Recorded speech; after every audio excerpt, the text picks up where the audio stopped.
Walang birth certificate? May libre na ngayon legit at walang bayad.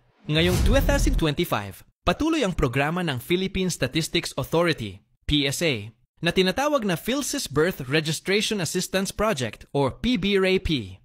Layunin nito na matulungan ang mga Pilipinong walang birth certificate, lalo na ang mga taga-liblib na lugar, indigenous communities, at mahihirap na pamilya na marehistro sa civil registry ng libre. Ang maganda dito, hindi lang rehistro ang libre, pati ang PSA authenticated copy ng birth certificate ay sagot na rin ng gobyerno. Walang bayad.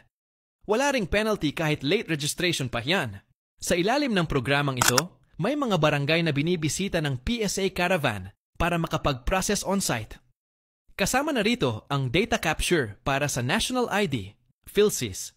Bakit importante ito? Dahil ang birth certificate ay requirement para sa school enrollment, trabaho, government aid at pagkuha ng passport. Kaya malaking tulong talaga ito para sa mga hindi pa nairehistro mula pagkabata. Kung wala ka pang birth certificate o may kilala kang wala nito, magpunta lang sa inyong munisipyo o barangay para itanong kung kabilang kayo sa priority list ng PBRAP ng PSA. I-share mo to it. Mato sa kabarangay mong walang birth certificate. Libre na. Legal pa, huwag nang palampasin. Follow Philippine Issue.